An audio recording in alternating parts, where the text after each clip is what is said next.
दर्शक बंधु, पहली कुछ ऐसी है। राम अगर रावण के दामाद थे तो लड़ाई क्यों हुई? सीता अगर लक्ष्मण जी की बहन थी तो भौजाई कैसे हुई? प्रिय दर्शकों, अगर मैं आपसे कहूं कि रावण भगवान श्री राम के ससुर थे तो क्या आप यकीन करेंगे? और अगर कहूं कि सीता लक्ष्मण की बहन थी तो आप सोच में पड़ जाएंगे कि फिर वो भाभी कैसे हुई? ये कोई कहानी नहीं, एक ऐसी गुत्थी है जिसे सुनकर इंसान का दिमाग चकरा जाए। रामायण के वो राज जो कभी खुलकर सामने नहीं आए, वो रिश्ते जो दिखाई कुछ देते हैं मगर असल में कुछ और होते हैं। हर कोई कहता है रामायण युद्ध की कथा है, अधर्म पर धर्म की विजय, पर शायद ये सिर्फ आधा सच है। असली राज तो उस परत के नीचे छुपा है जहां रावण का डर, सीता का जन्म और लक्ष्मण का संबंध सब कुछ उल्टा पड़ जाता है। क्यों हुआ युद्ध? जब दोनों के बीच खून का रिश्ता था? क्या ये सिर्फ स्त्री हरण का बदला था, या फिर कोई अधूरा इतिहास जिसे समय ने मिटा दिया? अब वो वक्त आ गया है जब इन सवालों का जवाब मिलेगा। पर एक एक परत खुलने के साथ आप खुद सोचो, जो अब तक सुना था क्या वो पूरा सच था या बस एक अधूरी कहानी?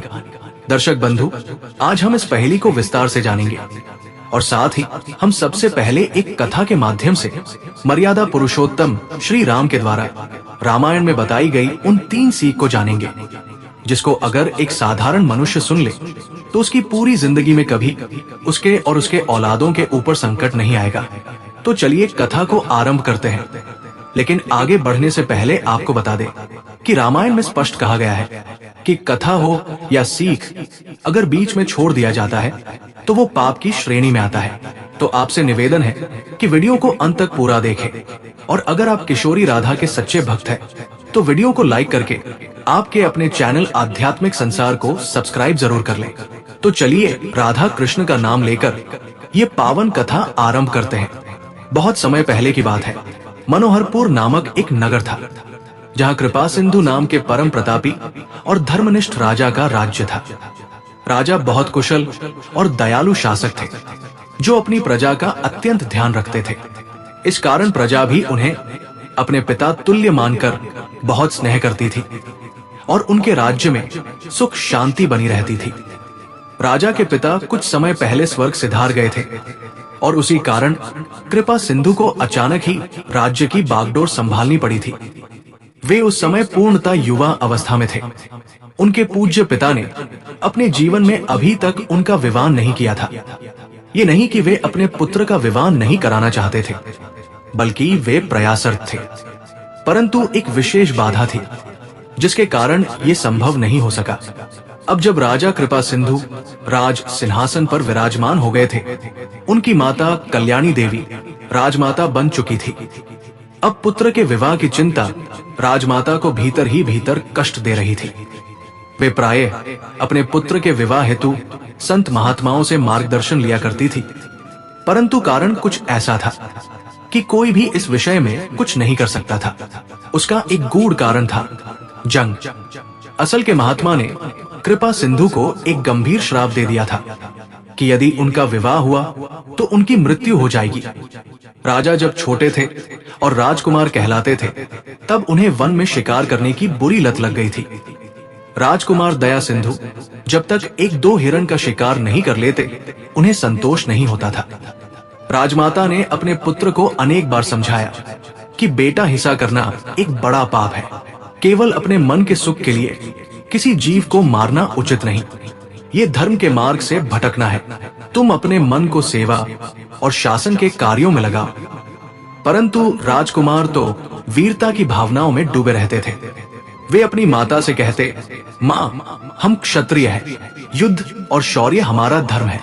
यदि हम हिंसा से डरने लगे तो कल को कोई साधारण व्यक्ति हमें अपमानित कर सिंहासन से उतार देगा। हम शिकार इसलिए नहीं करते कि हमें हिंसा में आनंद आता है, बल्कि इसलिए करते हैं ताकि रक्त देखकर भय ना लगे। यदि भविष्य में किसी दुष्ट राजा ने हमारे राज्य पर आक्रमण किया तो हम निर्भय होकर उसका सामना कर सके। राजमाता ने उत्तर दिया, बेटा, तुम्हारी बात में कुछ सच्चाई है, परंतु ये मार्ग संपूर्ण रूप से उचित नहीं है। इसलिए शिकार को धीरे धीरे कम करो। महीने में 1-2 बार जाओ, फिर इसे घटाकर वर्ष में 1-2 बार करो। और सबसे बड़ी बात, कभी भी किसी तपस्वी संत के आश्रम के पास भूल कर भी शिकार मत करना। संत जन बहुत से जीव जंतुओं को पालते हैं। वे हिरण से लेकर शेर तक को पाल लेते हैं, यहाँ तक कि चूहे बिल्ली तक भी उनके प्रिय होते हैं।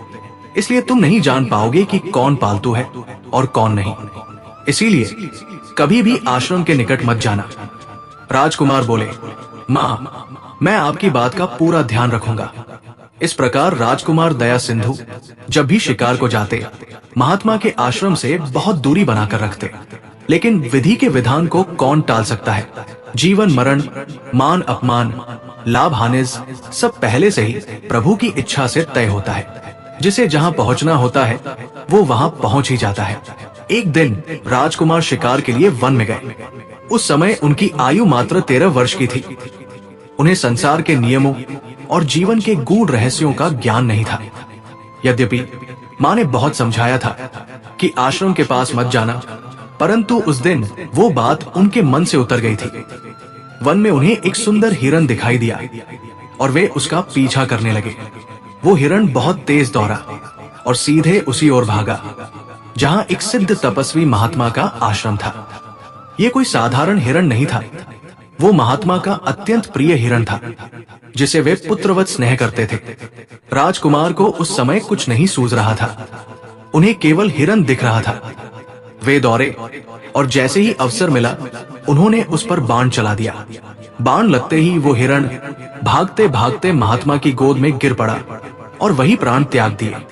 महात्मा का हृदय दुख से भर उठा, वे क्रोध से कांप उठे। वे तप के बल से राजकुमार को भस्म कर देना चाहते थे, परंतु बालक की अल्पायु देखकर उनके मन में करुणा भी उमड़ पड़ी। वे बोले, अरे बालक, तूने मेरे जीवन से प्रिय हिरण की हत्या कर दी। मेरा मन तो कर रहा है कि अभी तुझे अपने तप से भस्म कर दूं, लेकिन तेरी आयु देखकर मैं तुझे दंड नहीं दूंगा। परंतु इसका ये अर्थ नहीं कि तू मेरे कोप से बच जाएगा। अब तुझे मेरे श्राप का सामना करना होगा। महात्मा बहुत अधिक क्रोधित हो उठे और तप के प्रभाव से श्राप दे डाला। अरे राजकुमार, तू जिस स्त्री को विवाह कर रानी बनाएगा और जिसके समीप आएगा उसी दिन तेरा देहांत हो जाएगा। महात्मा ने कहा, इससे पहले कि मेरे से और कोई कठोर वचन निकल जाए, मेरी दृष्टि से दूर हो जाओ। राजकुमार महात्मा के तेज और क्रोध से बहुत भयभीत हो गया। वो उसी क्षण वहां से चल पड़ा। उसके मन में बार बार माँ की कही बातें गूंज रही थी। बेटा, संतों के आश्रम के पास भूल से भी मत जाना। अब राजकुमार पर महात्मा का श्राप लग चुका था। महात्मा के वचनों के अनुसार अब उसे जीवन भर अविवाहित रहना था। राजकुमार बहुत उदास मन से महल लौट आया। जब उसके माता पिता ने उसकी उदासी का कारण पूछा तो उसने सारी घटना सच्चाई से कह सुनाई। राजा जानते थे कि वो महात्मा बहुत तेजस्वी है और बहुत क्रोधी भी। उनके सामने कोई कुछ कहने का साहस नहीं कर सकता और ना ही कोई उनके श्राप को बदलने का उपाय पूछ सकता है। फिर भी अपने पुत्र के कल्याण के लिए राजा ने अपनी धर्म पत्नी रानी को महात्मा के पास भेजा, परंतु महात्मा अब भी अग्नि समान क्रोध में भरे हुए थे। रानी से बोले, इससे पहले कि मेरे वचनों से और कोई श्राप निकलकर राज परिवार को लगे, तू मेरी आंखों के सामने से चली जा और फिर कभी यहाँ आने का प्रयास मत करना। राजा अपने पुत्र के इस श्राप को लेकर अत्यंत चिंतित रहने लगे थे। वे समय समय पर अपने दरबारियों को भी महात्मा के पास भेजते रहे ताकि कोई उपाय निकले, परंतु महात्मा अपने निर्णय पर अड़िग थे। वे किसी भी उपाय के लिए तैयार नहीं थे। राजा चिंता में पड़ते पड़ते अस्वस्थ रहने लगे और अंततः एक दिन उनका देहांत हो गया। अब क्योंकि राजा का कोई दूसरा पुत्र नहीं था, इसलिए एकमात्र राजकुमार दया सिंधु को ही गद्दी संभालनी पड़ी। राजकुमार अब राजा तो बन गया, परंतु विवाह नहीं कर सकता था, और यदि विवाह करता तो उसी दिन मृत्यु निश्चित थी। बिना रानी के राजकाज कैसे चलेगा, ये सोच सोचकर राजमाता का हृदय व्याकुल रहता था।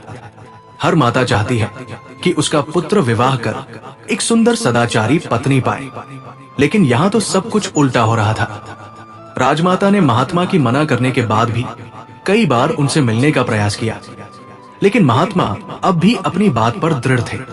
वे किसी उपाय के लिए भी तैयार नहीं थे। कई बार राज्य के वृद्ध और अनुभवशील मंत्री भी महात्मा के पास गए। उन्होंने विनम्रता से महात्मा से निवेदन किया, हे महात्मन, आप तो दया के सागर हैं, कृपा कीजिए। जब ये गलती हुई थी तब वो अबोध बालक था। उसे ये ज्ञात नहीं था कि संतों के आश्रम के पास शिकार नहीं करना चाहिए। बस उससे ये पाप हो गया। अब आप कृपा करके इस अपराध को क्षमा करें और कोई उपाय बताएं जिससे वो श्राप से मुक्त हो सके। परंतु महात्मा अपने वचनों पर अडिग रहे। उन्होंने मंत्री को भी साफ शब्दों में मना कर दिया, तुम लोग अब यहाँ से जाओ, मुझे उस राजा पर कोई दया नहीं है।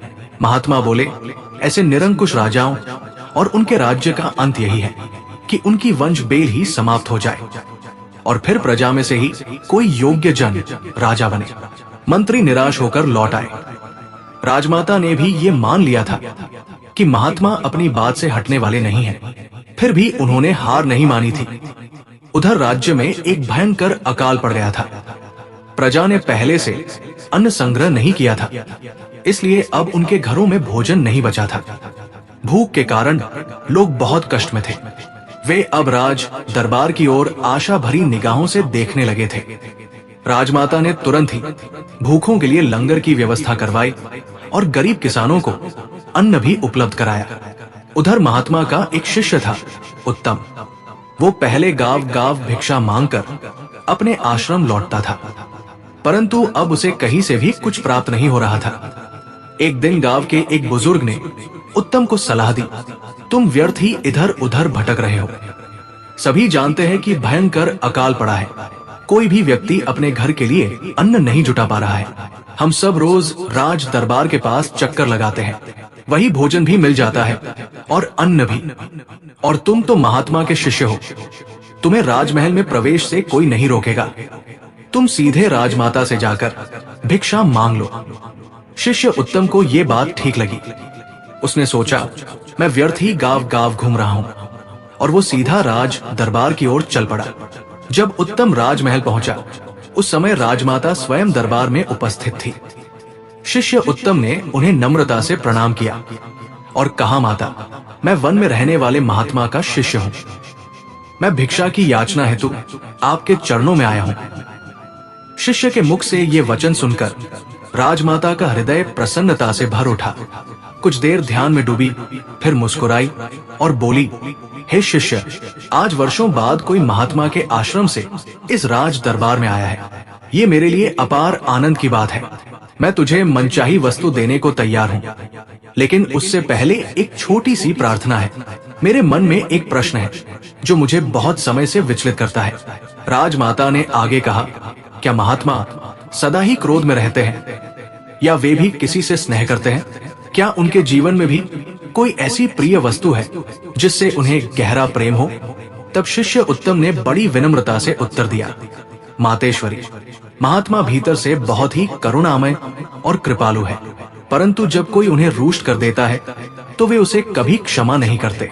ऐसे व्यक्ति से वे फिर कभी बात नहीं करते, उसका दर्शन तक नहीं करना चाहते और आश्रम के पास आने तक की अनुमति नहीं देते।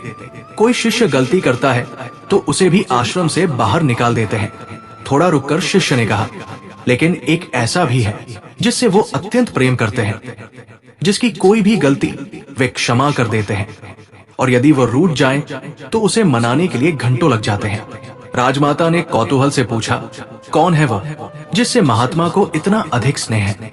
शिष्य बोला, माता, वो कोई और नहीं, महात्मा की अपनी पुत्री गीतांजलि है। वो उनके प्राणों से भी अधिक प्रिय है। अब वो बड़ी हो चुकी है, परंतु अब भी उनसे बच्चों जैसी जिद करती है। महात्मा उसके बिना जीने की कल्पना तक नहीं कर सकते।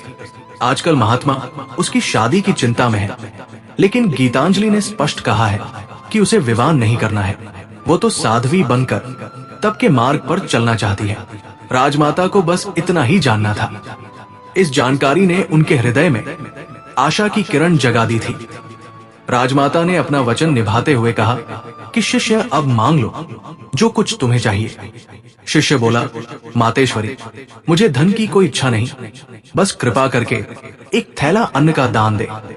जिससे आश्रम के लिए भिक्षा पूरी हो जाए। राजमाता ने श्रद्धा भाव से शिष्य को अन्न दान किया और विदा कर दिया। फिर वे सीधे अपने कक्ष में गई और अपने पुत्र दया सिंधु को बुलाकर बोली, बेटा, बहुत सोच विचार के बाद मैंने तेरे विवाह का एक उपाय ढूंढ निकाला है। दया सिंधु बोले, माँ, आप जानती हैं कि मेरा विवाह ना किसी राजकुमारी से हो सकता है, ना किसी सामान्य कन्या से। राजमाता मुस्कुराकर बोली, बेटा, ऐसी बातें मत कहो। मैंने तुझे इसलिए बुलाया है कि मैं जो उपाय बताने जा रही हूँ वो सच में अंतिम आशा है। जंगल में जो महात्मा है जिनका तूने अपराध किया था, उनकी एक कन्या है, गीतांजलि। महात्मा उसे प्राणों से भी बढ़कर चाहते हैं। उनकी संपूर्ण ममता, उनका संपूर्ण प्रेम उसी में समाया है। अगर तू गीतांजलि से सच्चा प्रेम करेगा और उसे अपने सच्चे भावों से अपने निकट लाएगा तो संभव है वो भी तुझसे प्रेम करने लगेगी। जब वो तुझसे प्रेम करेगी और यदि तुम दोनों विवाह का निर्णय ले लोगे तो महात्मा भी किसी न किसी उपाय से उस श्राप का समाधान निकाल ही देंगे। दया सिंधु बोले, माँ, ये तो छल होगा, ये तो विश्वासघात जैसा है। राजमाता ने शांत स्वर में कहा, बेटा, ये कोई छल नहीं है। मैं तो तुझसे कह रही हूँ कि गीतांजलि को तू सच्चे मन से अपनी रानी बना। उससे प्रेम करना और किसी को जीवन संगिनी बनाना छल नहीं, बल्कि ये तो सबसे पवित्र कर्म है। सच्चा प्रेम तो पूजा है, आराधना है।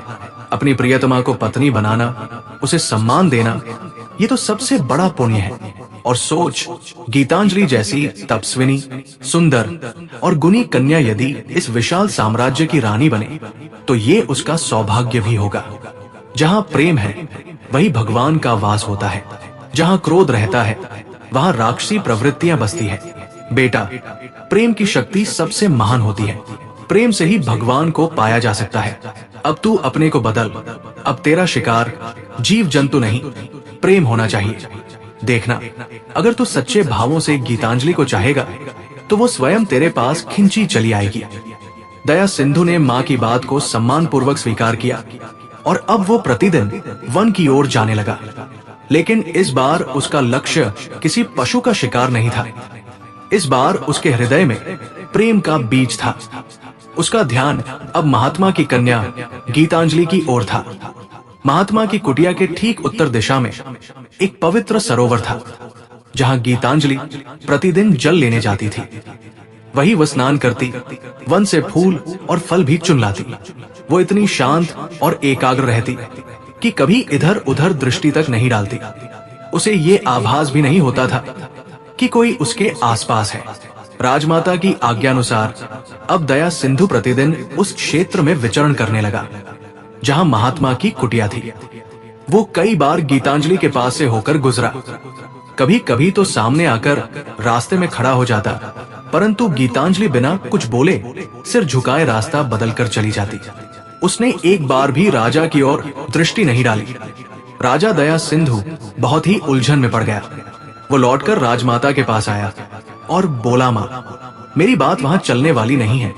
गीतांजलि तो अपने पिता से भी अधिक तपस्विनी और विरक्त स्वभाव की है। उसे तो अपने आसपास क्या हो रहा है इसका भी भान नहीं है।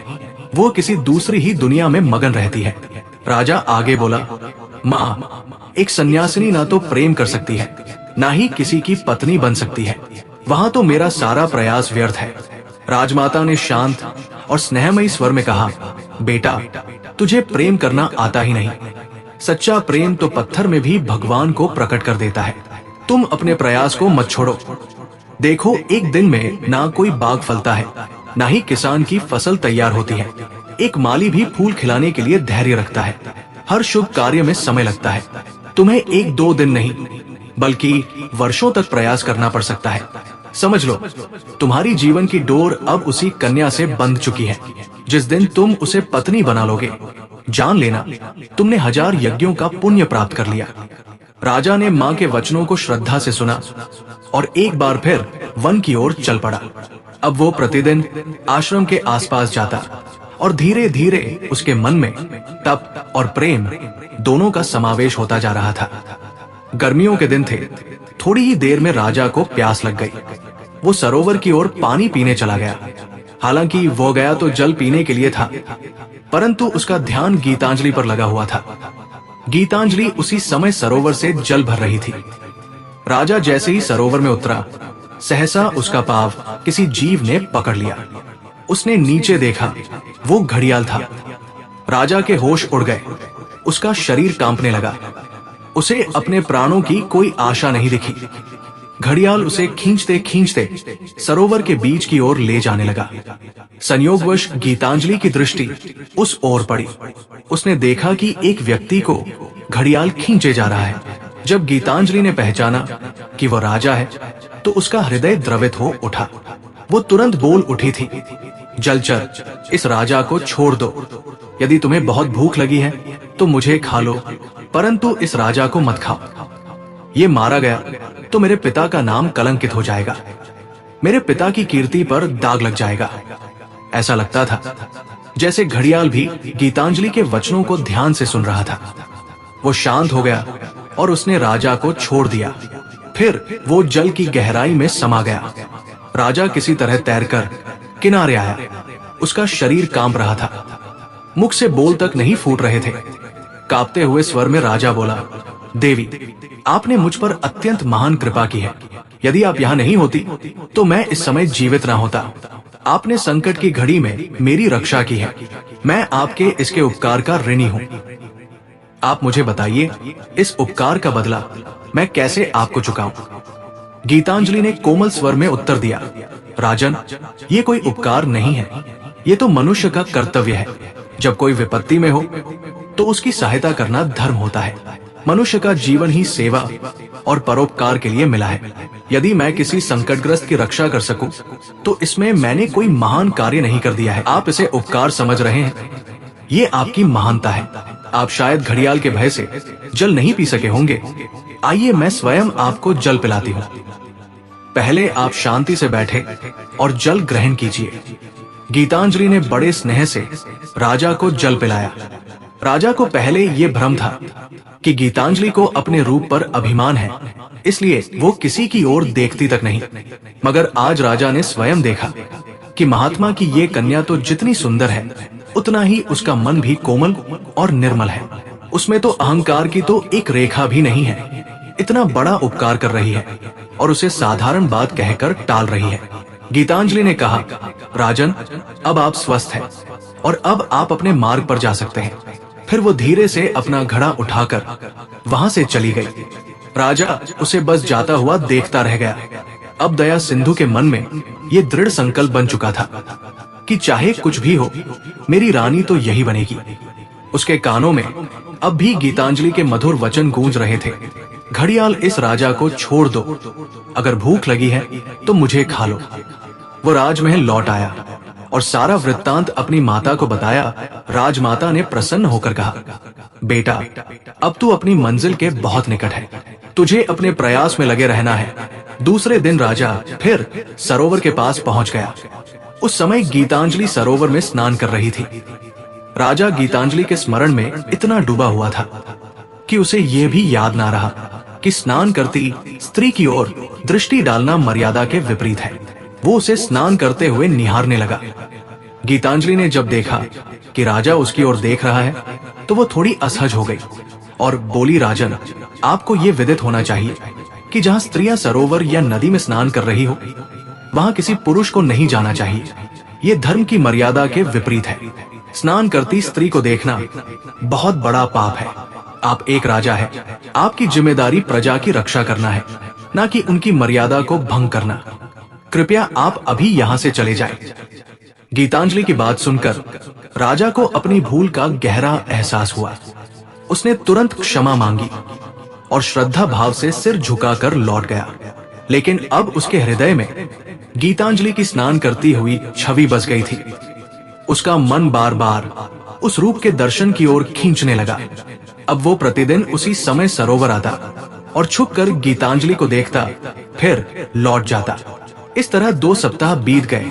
हालांकि गीतांजलि जान चुकी थी कि राजा प्रतिदिन उसे छुपकर देख रहा है, लेकिन वो दूर खड़ा होता था, इसलिए वो कुछ कह नहीं पाती थी। एक दिन राजा झाड़ियों में छुपा हुआ था। और जब वो अपने पूर्व के समान दर्शन कर लौटने लगा, तभी गीतांजलि ने उसे पुकार लिया, राजन, जरा ठहरिए। शायद आप इस राज्य के राजा हैं, इसलिए आपसे ये आशा की जाती है कि आप मर्यादा का पालन करेंगे। तो बताइए, आप अपनी मर्यादा को क्यों तोड़ते हैं? रोज मुझे देखने क्यों आते हैं? क्या हो गया है आपको? राजा सामने आया, सिर झुकाकर बोला, देवी, आपने बिल्कुल सही पहचाना। मैं यही राज्य का राजा दया सिंधु हूँ। सत्य तो ये है कि मुझे आपसे सच्चा प्रेम हो गया है।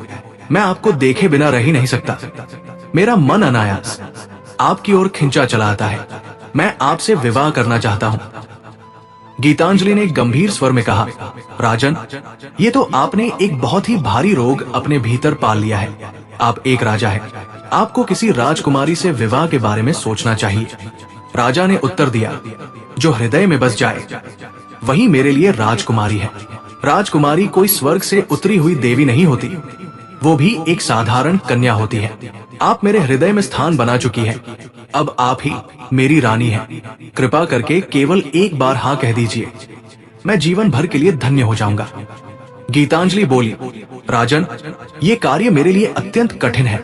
ये मेरे जीवन की सबसे बड़ी विडंबना है कि चाह कर भी मैं अपने मुख से कुछ नहीं कह सकती। यदि आपको मुझसे स्नेह है तो आपको मेरे पूज्य पिता से इस विषय में बात करनी होगी। इसके लिए आपको उनके पास जाना होगा। राजा बोला, देवी, मुझ में इतनी शक्ति नहीं है कि मैं आपके पूज्य पिता का सामना कर सकूं, और विवाह की बात करना तो मेरे लिए बहुत दूर की बात है। गीतांजलि ने शांत स्वर में उत्तर दिया, राजन, कोई पुत्री अपने पिता से विवाह की बात कैसे कर सकती है? ये कार्य तो आपको ही करना होगा। अभी आप कृपया यहाँ से चले जाइए। मुझे अपने गीले वस्त्र बदलने हैं। इस विषय पर हम फिर कभी विचार करेंगे, किंतु कृपा कर आप इस प्रकार स्नान करते समय मुझसे ना मिला करें। यदि किसी ने देख लिया तो आपके लिए भी संकट खड़ा हो सकता है, और मेरे लिए तो कुटिया से बाहर निकलना कठिन हो जाएगा। राजा के लिए गीतांजलि का इतना कहना ही बहुत था। इस पर फिर विचार करेंगे। ये शब्द ही उसके लिए सहमति के समान थे। उसके मन में जो कई महीनों से उथल पुथल चल रही थी, वो अब शांत हो गई थी। जो कन्या कभी उसकी ओर देखती तक नहीं थी, वो अब उससे बात करने लगी थी। राजा अपनी आदत के अनुसार दूसरे दिन फिर सरोवर पहुंचा। गीतांजलि बोली, राजन, आप इस प्रकार छुप छुप कर कब तक मुझे देखोगे? मैंने आपको कल भी समझाया था कि यदि किसी ने हमें देख लिया तो मेरी बदनामी होगी और आपको मेरे पिता के कोप का सामना करना पड़ेगा। कृपया मेरी विवशता को भी समझिए, मुझ पर संदेह मत कीजिए। सच्चाई यह है कि मैं सदा भक्ति भाव में लीन रहने वाली कन्या हूँ, परंतु ना जाने कैसे आपके प्रति मेरा मन आकर्षित होने लगा है। शायद प्रभु की इच्छा यही है कि मेरा ये प्रेम ही उनकी आराधना बन जाए, पर मैं स्वयं भी नहीं समझ पा रही कि हम इसे कैसे आरंभ करें। इसका परिणाम क्या होगा? आपको मेरे पिता से मिलने की शक्ति नहीं है और मुझ में भी वो साहस नहीं। इसलिए क्यों ना हम दोनों एक साथ जाकर उनके चरणों में गिरे और विवाह की अनुमति की याचना करें। राजा के लिए तो ये प्रस्ताव किसी वरदान से कम नहीं था। वो तो पहले से ही गीतांजलि के लिए अपना सर्वस्व न्यौछावर करने को तत्पर था, और जब गीतांजलि ने स्वयं प्रेम प्रकट किया तो उसे लगा कि अब प्रभु की कृपा उस पर हो चुकी है।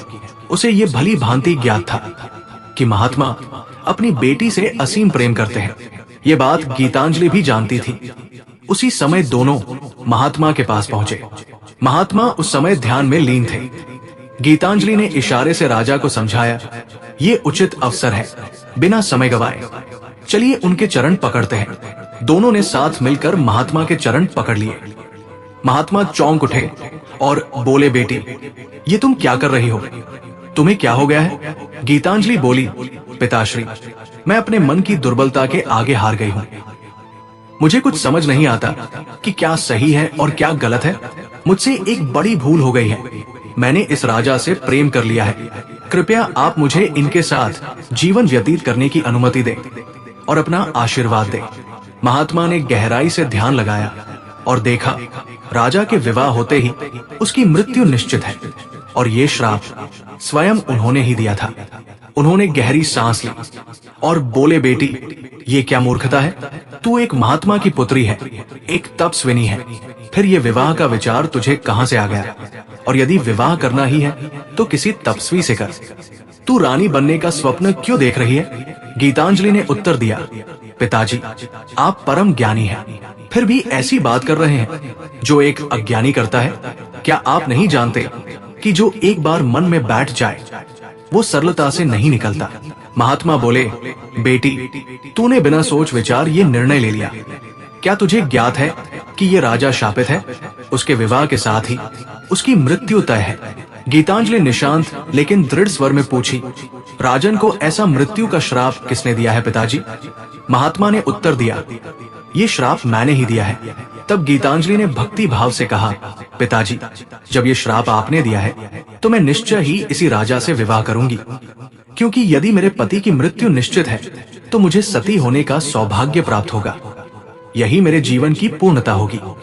महात्मा बोले, बेटी, ऐसा पागलपन मत करो। गीतांजलि ने बड़ी शांति और दृढ़ता से उत्तर दिया, पिताश्री, पागलपन तो मैं कर ही चुकी है। मेरे हृदय में जो स्थान किसी ने पा लिया उसे मैं अब निकाल नहीं सकती। मैं अब अपने कदम पीछे नहीं ले जा सकती।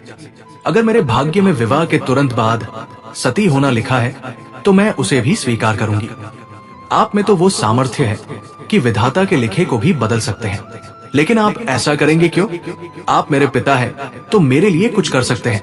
यदि नहीं करना चाहते तो मुझे मेरे भाग्य पर छोड़ दीजिए। महात्मा ने देखा कि उनकी पुत्री अपने निर्णय से हटने वाली नहीं है। वे जानते थे कि वो बचपन से ही दृढ़ निश्चय है, जो ठान लेती है उसे पाकर ही मानती है। महात्मा ने मन ही मन सोचा, अब इसकी जिद को समझदारी से स्वीकार करना ही उचित है। फिर वे बोले, बेटी, तुम राजा के साथ एक पत्नी की तरह रह सकती हो, तुम उसकी रानी बन सकती हो, परंतु अग्नि के साथ फेरे नहीं ले सकती। विवाह तभी पूर्ण होता है जब अग्नि को साक्षी मानकर फेरे लिए जाए। यदि राजा को जीवित रहना है और तुम्हारे साथ जीवन व्यतीत करना है तो ये नियम पालन करना होगा। और यदि तुम भी अपने पति की दीर्घायु चाहती हो तो फेरे कभी मत लेना। उस पर जो श्राप है वो विवाह के साथ अग्नि के फेरे लेते ही प्रभावी होता है। आओ, मैं तुम दोनों को पति पत्नी रूप में आशीर्वाद देता हूँ। अब जाओ और सुखमय जीवन व्यतीत करो। राजा गीतांजलि को लेकर महल लौट आया और राजमाता को बताया, माँ, हमारा विवाह संपन्न हो गया है। गीतांजलि अब मेरी पत्नी बन चुकी है। राजमाता प्रसन्न होकर बोली, तो अब राजमहल में विधिवत तुम्हारा विवाह करवा देती हूँ। तभी गीतांजलि ने हाथ जोड़कर कहा, नहीं माताजी, ये अभी भी श्राप के बंधन में है। इनका श्राप समाप्त नहीं हुआ है। हम पति पत्नी के रूप में साथ रह सकते हैं, लेकिन अग्नि के फेरे नहीं ले सकते। सारा दोष उन फेरों में ही है। राजमाता ने कहा, तो फिर फेरे लेने की आवश्यकता ही नहीं है। राजमाता ने बिना अग्नि के फेरे के ही राजा और रानी का विवाह पूर्ण करवा दिया। इस प्रकार राजा दया सिंधु और रानी गीतांजलि एक दूसरे के साथ प्रेम और भक्ति में बंधकर जीवन व्यतीत करने लगे। समय धीरे धीरे बीतता गया। एक दिन रानी गीतांजलि ने एक सुंदर पुत्र को जन्म दिया। राजा ने उसका नाम कृपा सिंधु रखा। वो अत्यंत सुंदर, संस्कारी और शांत स्वभाव का बालक था। उसके स्वभाव में उसकी माता की भक्ति, सरलता और करुणा झलकती थी। जब वो बड़ा हुआ तो एक दिन उसके मन में ये इच्छा आई कि वो जंगल में शिकार के लिए जाए। वो बोला, मैं एक राजपुत्र हूँ, शिकार करना तो मेरी परंपरा का हिस्सा है। उसकी ये बात जब रानी गीतांजलि ने सुनी तो वो शांत भाव से बोली, बेटा, जीव हिंसा कहीं से भी उचित नहीं है। तुम्हारे मन में ये विचार कैसे आया? तुम्हें तो प्रत्येक जीव जंतु से प्रेम करना चाहिए। तुम्हें ये याद होना चाहिए कि मैं पहले एक तपस्विनी हूँ। रानी तो केवल इसलिए बनी क्योंकि तुम्हारे पिता मुझसे प्रेम करते थे। मेरी अपनी कोई इच्छा रानी बनने की नहीं थी। मैं सात्विक भोजन करती हूँ। जब से मैं इस महल में आई हूँ, रसोई में मांसाहार नहीं बना, महल में किसी पशु की हिंसा नहीं हुई, किसी अपराधी को फांसी नहीं दी गई। मुझे गर्व है कि तुम्हारे पिता ने मेरी हर बात मानी। इसलिए पुत्र, तुम्हें भी मेरी और अपने पिता की बात माननी चाहिए। तब राजा दया सिंधु ने मधुर स्वर में रानी से कहा, देवी, हमारा पुत्र कोई सन्यासी नहीं बनने जा रहा। उसे भविष्य में राजा बनना है। राजा बनने का मार्ग सरल नहीं होता। उसमें अनेक बार युद्ध भी आते हैं और युद्ध केवल हिंसा से ही जीते जाते हैं। इसीलिए पूर्व काल में राजपुत्रों को शिकार की शिक्षा दी जाती थी ताकि वे अपने हृदय को दृढ़ बना सके। आप कृपा करके इसे शिकार पर जाने से मत रोकिए। रानी ने राजा की बात का विरोध नहीं किया। अब राजकुमार कृपा सिंधु प्रतिदिन शिकार पर जाने लगा। एक दिन वो एक सुंदर हिरण का पीछा करते हुए राज्य के दक्षिण दिशा के जंगलों में चला गया। ये वो जंगल था जहां आज तक कोई भी राजा शिकार के लिए नहीं गया था। हालांकि वो क्षेत्र भी राजा दया सिंधु के ही अधिकार में आता था। राजकुमार ने उस जंगल को अपने राज्य का ही हिस्सा मानकर उसमें प्रवेश कर लिया। लेकिन उसकी आंखों के सामने जो हिरण दौड़ रही थी अचानक कहीं ओझल हो गई। राजकुमार बहुत हैरान और व्याकुल हो गया। उसे समझ नहीं आ रहा था कि हिरनी ऐसे अचानक कहां लुप्त हो गई। वो उसे इधर उधर बहुत खोजता रहा मगर वो कहीं दिखाई नहीं दी। हालांकि हिरनी नहीं मिली, लेकिन राजकुमार को कोई खेद नहीं हुआ क्योंकि वो जंगल अत्यंत सुंदर और मन को मोह लेने वाला था। चारों ओर हरियाली फैली थी, रंग बिरंगे फलों से लदे वृक्ष थे, फूलों की सुवास वातावरण में भक्ति का रस घोल रही थी। फिर भी ये स्थान राजकुमार के लिए नया था। दोपहर ढल चुकी थी और दिन धीरे धीरे संध्या की ओर बढ़ रहा था। यद्यपि वो पहले भी कई बार जंगलों में भ्रमण कर चुका था, परंतु शिकार के लिए इस दिशा में आज पहली बार आया था। उसे लगा अब महल लौटना चाहिए और वो वापस चल पड़ा। परंतु तभी उसे अनुभव हुआ कि सब कुछ बदल चुका है। वो मार्ग जिससे वो आया था अब जैसे कहीं लुप्त हो गया था। जंगल का कोई रास्ता दिख नहीं रहा था। उसे अब दिशाएं भी समझ में नहीं आ रही थी। राजकुमार को ये सब एक विचित्र चमत्कार जैसा प्रतीत हो रहा था। वो सोचने लगा कि रास्ता आखिर गया कहां। वो झाड़ियों और पथरीली राहों में भटकता रहा। शाम होने लगी थी। घबराकर वो रोने ही लगा था कि तभी उसने देखा एक सुंदर कन्या राजकुमारी जैसी उसके सामने खड़ी है। वो बड़ी शांति से बोली, हे राजकुमार, शांत हो जाइए, भय मत कीजिए। मैं भी पिछले 5 वर्षों से इस जंगल से बाहर निकलने का रास्ता खोज रही हूँ, परंतु निकल नहीं सकी। पहले मैं यहाँ अकेली थी, पर अब आप आ गए हैं तो मेरा मन थोड़ा शांत हुआ है। पास ही मेरा एक तंबू है, चलिए वही विश्राम करिए। राजकुमार ने आशंकित होकर कहा, मुझे नहीं मालूम तुम कौन हो। क्या तुम कोई मायावी स्त्री हो जिसने ये सब रास्ते जादू से बंद कर दिए हैं? मैं तुम्हारे साथ नहीं चल सकता। क्या पता तुम मेरे साथ कुछ बुरा करना चाहो। वो कन्या बोली, राजकुमार, मैं कोई जादूगरनी नहीं हूँ। मैं विराट नगर के राजा महेंद्र की पुत्री हूँ। अपनी भूलों के कारण शापित वन में फंस गई हूँ। मैं किसी का बुरा क्यों चाहूंगी? मेरा कल्याण तो तभी है जब मैं तुम्हारा भला करूं। ये जंगल एक श्राप के कारण ऐसा हो गया है। मेरी ही गलती के कारण ये स्थिति बनी है। जो एक बार इसमें आता है वो फिर बाहर नहीं जा पाता। अब आप समझ लीजिए, आप बाहर नहीं जा सकते हैं और ना मैं जा सकती हूँ। हम दोनों को अब एक दूसरे को ही अपना सहारा मानकर इस जीवन को जीना होगा। मैं कोई बुरी कन्या नहीं हूँ और आप भी एक सदाचारी राजकुमार प्रतीत होते हैं। यदि आपको मेरा साथ अच्छा लगे तो मुझसे विवाह भी कर सकते हैं, परंतु यदि आपके हृदय में पहले से कोई और है तो अब वो आपको इस जीवन में नहीं मिलने वाली। इस जंगल में तो मेरे अलावा कोई दूसरी स्त्री भी नहीं है। राजकुमार को अब उस कन्या पर विश्वास करने के अतिरिक्त और कोई उपाय नहीं दिखाई दिया। वो उसके साथ चल पड़ा। राजकुमारी ने उसे फल खाने को दिए, पास के सरोवर से जल लाकर दिया। रात्रि में वे दोनों उसी तंबू में विश्राम करने लगे। राजकुमारी ने सोते सोते राजकुमार को अपनी दुखद कथा सुनाई। आज से 5 वर्ष पूर्व, जब मेरी आयु केवल 15 वर्ष थी, मैं इस वन की सुंदरता से मोहित होकर यहाँ कुछ समय के लिए आई। वन मुझे इतना सुंदर लगा कि मैंने 1 महीना यहीं ठहरने का निश्चय किया और एक तंबू लगवाया। मैं उस समय अत्यंत घमंडी स्वभाव की थी। मुझे क्रोध शीघ्र आ जाता था और कोई विरोध सहन नहीं होता था। मेरे साथ 1000 सैनिक भी आए थे। रात्रि में जब मैं विश्राम कर रही थी, मुझे वन्य जीवों की आवाजें सुनाई दी, जिससे मैं विचलित हो गई। क्रोध में मैंने आदेश दिया कि सुबह तक कोई भी जीव इस जंगल में ना रहना चाहिए। दूसरे दिन मेरे सैनिकों ने जंगल से सभी पशु पक्षियों को भगा दिया। रात्रि फिर आई, तब मुझे साधु संतों के भजन की मधुर ध्वनि सुनाई दी। मेरे अभिमान ने मुझे अंधा कर दिया था। मैंने बिना सोचे समझे आदेश दे दिया कि इन बेसुरे सन्यासियों को भी जंगल से निकाल दो।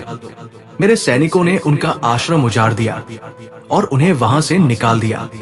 वे साधु संत कोई साधारण नहीं थे, सिद्ध महात्मा थे। उन्होंने मुझे शाप दे दिया, यदि ये जंगल तुझे इतना प्रिय है तो तू इसी में बंदी होकर रह जाएगी। जीवन भर रास्ता खोजती रहेगी परंतु निकल नहीं पाएगी। महात्मा के श्राप के बाद सभी सैनिक डरकर भाग गए और मैं इस शापित वन में अकेली छूट गई। आज तक यही कैद हूँ और ये मेरे जीवन का भाग्य बन गई है।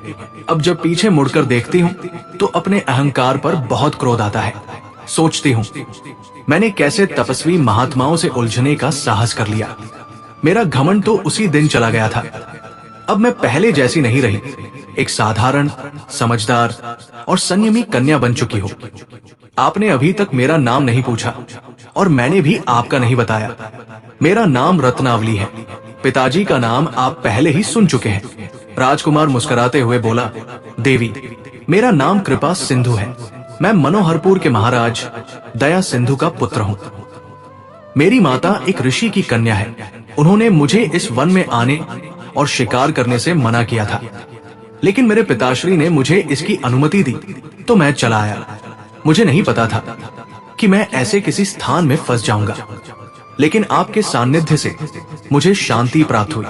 सच कहूं तो अब आप मुझे अत्यंत प्रिय हो गए हो। मैं आपसे विवाह के लिए भी सहमत हूं।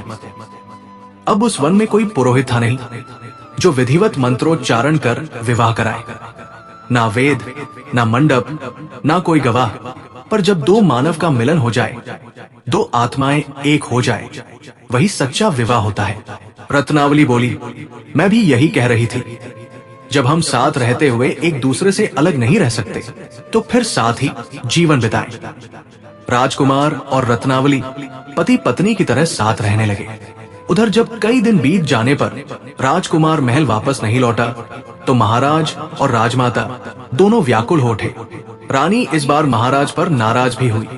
वो बोली, अब आप मेरी बातों को बिल्कुल भी महत्व नहीं देते। मैंने आपको पहले ही मना किया था। राजा ने तुरंत गुप्तचरों को राजकुमार की खोज के लिए भेजा। कई दिनों की तलाश के बाद गुप्तचर लौटे और बोले, महाराज, राजकुमार को आखिरी बार दक्षिण की जंगल की ओर जाते हुए देखा गया था, लेकिन उसके बाद उन्हें किसी ने आते नहीं देखा। उन्होंने ये भी बताया कि वो जंगल शापित कहा जाता है। वहाँ जो जाता है वो लौटकर नहीं आता। जाने का मार्ग तो मिल जाता है, लेकिन वापस आने का कोई रास्ता नहीं होता। राजा गंभीर हो गए और बोले, कोई ना कोई अवश्य होगा जो इस रहस्य को जानता होगा। हमें हर हाल में राजकुमार को वापस लाना है। घोषणा करो, जो भी इस शापित वन के रहस्य को उजागर करेगा उसे 10,000 स्वर्ण मुद्राएं पुरस्कार में दी जाएंगी। राजा के आदेश से सैनिकों ने जंगल के पास बसे गांवों में ये घोषणा करवा दी। ये बात एक वृद्धा ने सुनी जो उस पूरी घटना की साक्षी थी। वो उस समय उसी महात्मा के आश्रम में उपस्थित थी जब घमंड में डूबी राजकुमारी के सैनिकों ने महात्मा को वन से बाहर निकाला था। वृद्धा राज दरबार में आई और राजा को पूरी कथा सुनाई। महाराज, उस घमंडी राजकुमारी के कारण ही वो वन शापित हुआ था। उसने वन में डेरा जमाया और जब रात्रि में उसे साधुओं के भजन कीर्तन की ध्वनि सुनाई दी तो उसने गुस्से में आकर अपने सैनिकों को आदेश दिया कि महात्माओं को जंगल से बाहर निकाले। एक दो सैनिकों ने बिना कुछ सोचे समझे उन तपस्वियों को निकाल दिया और उनका आश्रम तोड़ दिया। तब महात्मा ने उसे श्राप दिया, जैसे तुझे ये जंगल प्रिय है वैसे ही अब तू सदा सदा के लिए यही बंधी रहेगी। तू जीवन भर रास्ता खोजती रहेगी लेकिन निकल नहीं पाएगी। हमारी जानकारी में उस राजकुमारी के बाद केवल आपके पुत्र ही उस वन में गए हैं। यदि आप उन महात्मा को खोज लें और उनसे क्षमा याचना करें तो संभव है कि वे कृपा करें और राजकुमार की मुक्ति का कोई मार्ग बताएं। राजा ने तुरंत उस महात्मा का पता लगवाया और जैसे ही जानकारी मिली वे सीधे उनके पास पहुंचे। राजा ने महात्मा के चरणों में साष्टांग दंडवत प्रणाम किया और अपने पुत्र की मुक्ति के लिए करबद्ध निवेदन किया। प्रथम तो महात्मा ने कुछ कठोर वचन कहे, किंतु साधु का हृदय कोमल होता है। थोड़ी ही देर में वे करुणा से भर उठे और बोले, जाओ महाराज, अब मैं उस वन को शाप मुक्त करता हूँ। तुम्हें अपना पुत्र ही नहीं, पुत्रवधू भी मिल जाएगी, क्योंकि वो घमंड से भरी राजकुमारी अब बहुत विनम्र हो चुकी है और उसने तुम्हारे पुत्र से विवाह भी कर लिया है। अब तुम दोनों को सम्मान पूर्वक राजमहल ले आ सकते हो। राजा इस शुभ समाचार को सुनते ही सीधे दक्षिण दिशा के उसी वन की ओर चल पड़े। राजकुमार अपने पूज्य पिता को सामने देखकर आश्चर्य से चकित रह गया और बोला, पिताश्री, आप भी क्या इस जंगल में फंस गए हैं? राजा दया सिंधु मुस्कुराए और बोले, बेटा, मैं तुम्हारी तरह मूर्ख नहीं हूँ जो बिना विचार किए जंगल में चला जाऊं। तुम्हारी नासमझी के कारण तुम्हारी माँ मुझसे बहुत रुष्ट हो गई थी। मैं तो उससे नजरें भी नहीं मिला पा रहा था। अब मैं इस वन को श्राप से मुक्त कराकर आया हूँ। तुम्हारी मुक्ति का मार्ग प्रशस्त हो चुका है। हमें यह भी ज्ञात हो गया है कि तुम्हारे साथ हमारी बहू भी है। अब तुम दोनों मेरे साथ चलो। ये जंगल अब श्राप मुक्त हो चुका है। फिर राजा राजकुमार और बहू को साथ लेकर राजा राजमहल लौट आए। राजमहल पहुंचते ही रानी गीतांजलि अत्यंत प्रसन्न हुई। उन्होंने राजा से कहा, महाराज, इसमें ना तो आपका कोई दोष है और ना ही हमारे पुत्र का। ये तो विधि का विधान था जो हमें इस रूप में हमारी बहू मिली। वैसे आपसे तो हमारा पुत्र अधिक विवेकशील निकला। कम से कम वो किसी सरोवर में स्नान करती कन्या को देखने नहीं गया। राजा ये सुनकर थोड़े लज्जित हुए और मुस्कुराते हुए बोले, रानी, आप भी ना पुरानी बातों को क्यों याद करती हो? वो तो हमारा प्रेम था, कोई बुरा भाव नहीं था। उस समय भी मन में सच्चा भाव था और आज भी वही प्रेम है। आज भी तुम्हें देखे बिना एक क्षण भी चैन नहीं आता। जब तक जीवन की सांसें हैं, बस तुम्हारा ही दर्शन करता रहूंगा। अब मुस्काने की बारी रानी की थी। वो बोली, राजन, बेटा बहू का भी तो ख्याल करो। बस सबके सामने आप कुछ भी बोल देते हैं। इस पर बहू रत्नावली मुस्कुराकर बोली, माँ, पिताजी ने कुछ भी अनुचित नहीं कहा। सच्चे प्रेम का यही स्वरूप होता है। प्रेम कभी बूढ़ा नहीं होता, वो तो अंत तक नव युवक बना रहता है। रानी ने कहा, अभी तो तू खुद ठीक से सयानी भी नहीं हुई और बात करती है इतनी गहरी। तू तो गजब की चतुर निकली। राजा हंसते हुए बोले, रानी, बहू को नजर मत लगा देना। इस प्रकार हंसी मजाक और प्रेम भरे वातावरण में राजा, रानी, पुत्र और पुत्रवधू सभी सुखपूर्वक जीवन व्यतीत करने लगे। इस कथा से हमें श्री राम जी के बताए 3 सरल और गहरे संदेश मिलते हैं। पहला ये कि घमंड किसी का भला नहीं करता। रत्नावली ने जब अपने घमंड में आकर संतों का अपमान किया तो उसे उसी जंगल में वर्षों तक भटकना पड़ा, लेकिन जब उसने विनम्रता और पश्चाताप को अपनाया तो उसकी मुक्ति का मार्ग खुल गया। श्री राम जी ने कभी घमंड नहीं किया, चाहे वे राजा बने हो या वनवासी। हर समय नम्रता ही उनके आचरण में रही। दूसरा ये कि सच्चा प्रेम वही होता है जिसमें कोई छल, लालच या दिखावा ना हो। कृपा सिंधु और रत्नावली का प्रेम कठिन परिस्थितियों में भी बना रहा। उन्होंने एक दूसरे को अपनाया। जब ना कोई माला थी, ना अग्नि के फेरे, फिर वे एक दूसरे के विधिवत हुए। यही प्रेम श्री राम और माता सीता ने भी दिखाया। विश्वास, त्याग और धर्म से जुड़ा हुआ प्रेम ही सच्चा होता है। तीसरा ये कि पाप का फल जरूर मिलता है, लेकिन अगर मन से पश्चाताप किया जाए तो क्षमा भी मिलती है। रत्नावली ने जब अपनी गलती मानी और सुधर गई तो महात्मा ने उसका उद्धार कर दिया। ऐसे ही श्री राम जी ने भी जब विभीषण उनकी आया तो उन्होंने उसका अतीत नहीं देखा, बल्कि उसे गले लगा लिया। इसका अर्थ है कि यदि हम सच्चे मन से सुधरने का प्रयास करें तो भगवान अवश्य कृपा करते हैं। दर्शक बंधु, अभी कथा यही खत्म नहीं होती। अभी हम उस पहेली का उत्तर जानेंगे जिसका आप बेसब्री से इंतजार कर रहे हैं। दर्शक बंधु, ये कथा परम भक्ति भाव से जुड़ी हुई है, जो प्रभु श्री राम, रावण और देवी सीता से संबंधित एक अद्भुत प्रसंग को सरल शब्दों में प्रकट करती है। इसलिए इसे प्रेम पूर्वक सुनिए। राम रावण के दामाद कैसे हुए और सीता लक्ष्मण की बहन होकर भौजाई कैसे हुई, ये प्रश्न सुनकर आप आश्चर्य में पड़ सकते हैं, लेकिन ये कथा एक अद्भुत सत्य को उजागर करती है। बहुत पुराने समय की बात है। एक बार लंका में भीषण अकाल पड़ा। रावण ने उस संकट का सामना करने के लिए लोगों से जबरन कर लेना शुरू कर दिया। में उसने ऋषि मुनियों को भी नहीं छोड़ा और उनसे भी कर वसूलने लगा। धीरे धीरे राक्षसों ने ऋषि मुनियों पर आक्रमण भी करना शुरू कर दिया।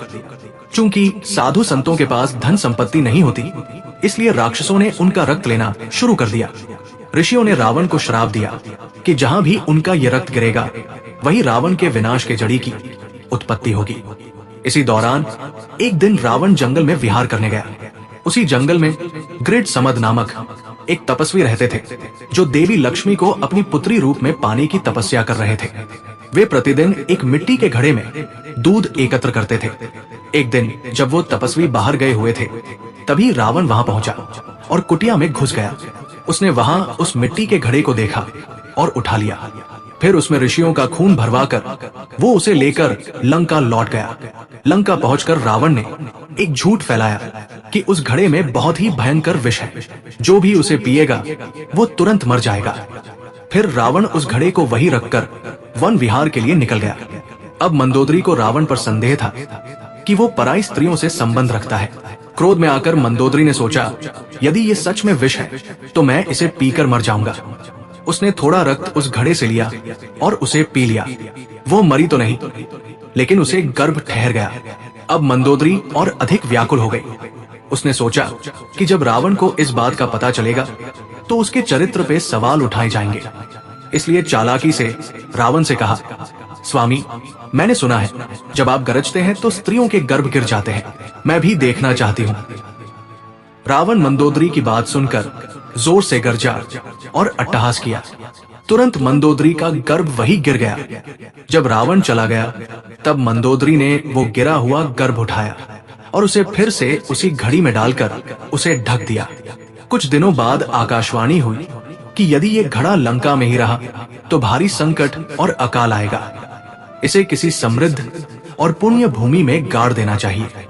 रावण ने सोचा, मिथिला नगरी राजा जनक का राज्य अत्यंत समृद्ध और पुण्यवान है, वहीं जाकर ये घड़ा गाड़ देता हूँ। फिर अगले दिन रावण घड़ा लेकर मिथिला गया और राजा जनक के क्षेत्र में उसे गाड़ दिया। जब रावण ने घड़ा मिथिला के बाग में गाड़ा तो उसके बाद वो पुनः अपनी लंका नगरी लौट गया। कुछ ही समय में राजा जनक का वो बाग, जो पहले हरा भरा और सुंदर फूलों और फलों से भरा हुआ था, धीरे धीरे सूखने लगा। आश्चर्य की बात यह थी कि जहां जीवन था वहां अब मरुस्थल जैसा दृश्य बन गया। राजा जनक इस दृश्य को देखकर चिंतित हो उठे। फिर धीरे धीरे पूरी मिथिला नगरी की हरियाली भी नष्ट हो गई। चारों तरफ भयंकर अकाल फैल गया। लोग भूख से तड़पने लगे। अन्न का एक दाना तक न बचा और जल के सारे स्रोत, तालाब, पोखर, सरोवर सब सूख गए। पशु पक्षी भूख प्यास से दम तोड़ने लगे और जो बचे थे वे इधर उधर भागने लगे। मिथिला में हाहाकार मच गया। इसी बीच एक दिन पुण्यात्मा महर्षि वशिष्ठ जी मिथिला आए और राजा जनक से कहा, हे राजन, यदि आप इस भूमि पर हल चलाएं और यज्ञ करवाएं तो ये भूमि फिर से पवित्र हो जाएगी। आपका राज्य फिर से सुखी समृद्ध और हरा भरा हो जाएगा। राजा जनक ने महर्षि की आज्ञा को शिरोधार्य किया। उन्होंने यज्ञ आरंभ करवाया और स्वयं ही हल चलाने लगे। जब वे भूमि पर हल चला रहे थे तब हल का अगला भाग, जिसे सीट कहते हैं, वो मिट्टी में कहीं जाकर अटक गया। जब राजा जनक ने उसे खींचा तो वहां से एक दिव्य कन्या बाहर आई। वो कन्या अत्यंत सुंदर थी, तेज से प्रकाशित थी, जैसे स्वयं लक्ष्मी माता अवतरित हुई है। क्योंकि वो कन्या हल के अग्रभाग सीट से निकली थी, इसलिए उसका नाम सीता रखा गया। उसी क्षण से पूरे राज्य में अद्भुत चमत्कार होने लगे। हरियाली लौट आई, वृक्ष पौधे फल फूल सब पुनः खिल उठे। मिथिला फिर से स्वर्ग बन गई। माता सीता धीरे धीरे बड़ी हुई। जब वे विवाह योग्य हुई तो उनका स्वयंवर रचा गया और प्रभु श्री राम ने धनुष उठाकर उनसे विवाह किया। ये सब लीला दिव्य योजना का ही एक भाग थी। लेकिन विवाह से पहले एक बार रावण राजा जनक के दरबार में आया था। जब उसने सीता का हस्त देखकर भविष्य जाना तो वो विचलित हो गया। उसने कहा, ये कन्या तो साक्षात मेरे विनाश का कारण बनेगी। ये एक दिन लंका आएगी और उसका पति ही मुझे मारेगा। इसी के कारण लंका का विनाश होगा। रावण ये जानकर वहां से चुपचाप चला गया। लेकिन वो माता सीता की सुंदरता पर मन से मोहित हो चुका था। वो नहीं जानता था कि ये कन्या उसी का अंश है, उसकी ही पुत्री है, जो मंदोदरी के गर्भ से उत्पन्न हुई थी। राजा जनक तो बस उनके पालक थे, इसलिए श्री राम रावण के दामाद कहे जाते हैं। परंतु विधि का विधान ही कुछ और था। रावण को जब ये ज्ञात हुआ कि यही कन्या उसके अंत का कारण बनेगी, तो उसी नियति ने उसे माता सीता का हरण करने की ओर प्रेरित किया। यही कारण रहा कि प्रभु श्री राम और रावण के बीच युद्ध हुआ। ये युद्ध कोई साधारण युद्ध नहीं था, ये तो धर्म और अधर्म के बीच का युद्ध था। ये वही समय था जब प्रभु श्री हरि विष्णु ने रावण रूपी अपने भक्त का उद्धार करने का समय निश्चित किया था। अब दूसरी बात, माता सीता लक्ष्मण की बहन कैसे हुई जबकि वे उनकी भौजाई थी? इसका उत्तर भी भगवान की लीला में छुपा है। लक्ष्मण जी कोई साधारण पुरुष नहीं थे, वे स्वयं शेषनाग के अवतार थे। लक्ष्मण जी जो कि शेषनाग के अवतार थे, उनके सहस्त्र पनों में से एक स्थान ऐसा था जिसकी दृष्टि शुद्ध नहीं थी। वो एक दिन सुलोचना की ओर अनुचित दृष्टि से देखने लगा। ऐसा माना गया है कि सुलोचना और सुन्यना दोनों शेषनाग जी की ही पुत्रियां थी और उनका पालन पोषण भी नागलोक में ही हुआ था। जब शेषनाग जी को यह ज्ञात हुआ कि उनके ही एक फन ने, जो कि उनकी ही कन्या तुल्य सुलोचना को गलत दृष्टि से देखा है, तो उन्होंने उस फन को तत्काल काट दिया। वही फन बाद में मेघनाद के रूप में जन्मा। उसी तरह शेषनाग से ही मेघनाद की उत्पत्ति मानी जाती है और शेषनाग से ही लक्ष्मण जी का जन्म हुआ। इसलिए मेघनाद और लक्ष्मण दोनों एक ही दिव्य सत्ता के अंश थे। अब चूंकि माता सीता का जन्म मंदोदरी के गर्भ से हुआ और मेघनाद भी मंदोदरी के गर्भ से उत्पन्न हुआ था, इसलिए माता सीता मेघनाद की बहन मानी गई। और क्योंकि लक्ष्मण जी और मेघनाद दोनों शेषनाग के ही अंश थे, इसलिए माता सीता लक्ष्मण जी की भी बहन मानी गई। कुछ मान्यताएं ये भी कहती है कि माता सीता धरती माता की कोख से उत्पन्न हुई थी और लक्ष्मण जी शेषनाग के अवतार थे, जो स्वयं धरती को अपने फन पर धारण करते हैं। इसीलिए उन्हें एक ही जननी से उत्पन्न होने के कारण भाई बहन की तरह माना गया। इस प्रकार माता सीता लक्ष्मण जी की बहन भी थी और श्री राम से विवाह होने के कारण उनकी भौजाई भी थी। ये संबंध केवल शरीर का नहीं था, ये तो आत्मा और भक्ति का संबंध था। अब एक और भक्तिपूर्ण कथा सुनिए। भगवान परशुराम, जो भगवान विष्णु के अवतार माने जाते हैं, उनके गुरु स्वयं भगवान शिव थे। एक बार परशुराम जी ने अपने गुरु शिव से विनम्रता से कहा, गुरुदेव, मैं आपको गुरु दक्षिणा देना चाहता हूँ। भगवान शिव ने मुस्कुराकर कहा, जब समय आएगा मैं स्वयं दक्षिणा ले लूंगा। लेकिन परशुराम जी बार बार आग्रह करते रहे। शिव जी समझ गए कि अब परशुराम के भीतर थोड़ा अहंकार आने लगा है। उन्होंने परशुराम की भावना को पढ़ लिया और एक दिन कहा, यदि तुम देना ही चाहते हो तो मुझे शेषनाग की मणि लाकर दो। परशुराम जी को ये कार्य सरल लगा। उन्होंने अपने परशु और धनुष बाण उठाए और शेषनाग की मणि लाने के लिए चल पड़े। जैसे ही वे शेषनाग की ओर बढ़े, धरती कांपने लगी और देवता घबरा गए। कहीं ये ना हो कि शेषनाग की मणि प्राप्त हो जाए और संपूर्ण ब्रह्मांड असंतुलित हो जाए। शेषनाग और पृथ्वी देवी भी घबरा गए। तब पृथ्वी माता ने कहा, मैं एक वृद्धा का रूप धारण करती हूँ और तुम एक बालक बन जाओ। शेषनाग ने बालक का रूप धारण किया और पृथ्वी माता एक दीनहीन वृद्धा बनी। वे दोनों परशुराम जी के मार्ग में आ बैठे। जब परशुराम जी वहां पहुंचे तो उन्होंने बालक को बिलखते देखा और वृद्धा से पूछा, माई, ये बालक क्यों रो रहा है? वृद्धा रूपी पृथ्वी माता ने करुण स्वर में कहा, बेटा, हमारा कोई ठिकाना नहीं है और ये बालक उसी चिंता में रो रहा है। परशुराम जी को करुणा आई और बोले, आओ मेरे आश्रम में रहो, मैं तुम्हारी पूरी मदद करूंगा। वृद्धा बोली, पर बेटा, ये बालक बड़ा शरारती है, कहीं ऐसा ना हो कि आपकी कुटिया में कुछ तोड़ फोड़ कर दे और आप क्रोधित हो जाएं। परशुराम जी ने वचन दिया है, माई, चाहे ये बालक कुछ भी करे, मैं उसे कुछ नहीं कहूंगा। इस तरह वे दोनों परशुराम जी की कुटिया में रहने लगे। अब देवर्षि नारद जी परशुराम के पास गए और कहा, हे परशुराम, शेषनाग की मणि ऐसे नहीं मिलेगी। पहले 10 दिशाओं के दिक्पालों से युद्ध करो, उनके अस्त्र शस्त्र और धनुष बाण लेकर आओ, तभी ये कार्य पूर्ण होगा। परशुराम जी एक एक कर सभी दिक्पालों से युद्ध करते हुए उनके अस्त्र शस्त्र लेकर अपनी कुटिया में रखते गए और फिर अगली दिशा की ओर बढ़ जाते। परंतु जैसे ही वे जाते, शेषनाग जो बालक रूप में थे वो सब अस्त्र शस्त्र तोड़ दिया करते। परशुराम जी जब लौटते तो टूटे अस्त्र देखकर क्रोध में आ जाते, लेकिन अपने वचन से बंधे होने के कारण कुछ कह नहीं पाते, इसीलिए वे शेषनाग की मणि प्राप्त नहीं कर सके। यही शेषनाग आगे चलकर लक्ष्मण रूप में जन्म लेते हैं। जब लक्ष्मण जी से परशुराम जी का संवाद होता है तो लक्ष्मण विनम्र भाव से कहते हैं, बहुत धनु ही तोड़ी इकाई, कब होना असम कसाई। अर्थात मैंने बचपन में अनेकों धनुष तोड़े हैं, आपने कभी क्रोध नहीं किया।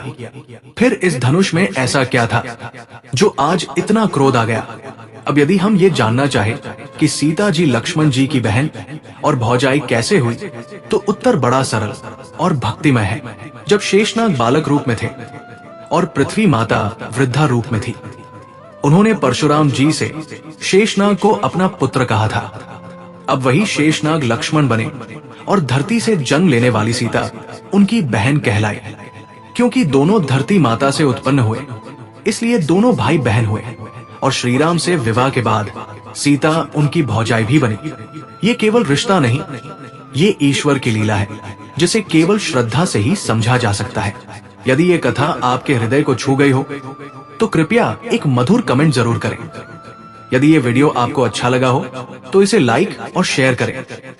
और अगर सच में आप किशोरी राधा के सच्चे भक्त हैं तो आपके अपने चैनल आध्यात्मिक संसार को सब्सक्राइब जरूर करें, ताकि आगे भी हम आपको ऐसी कथाओं से कुछ सिखाने का प्रयास करते रहें।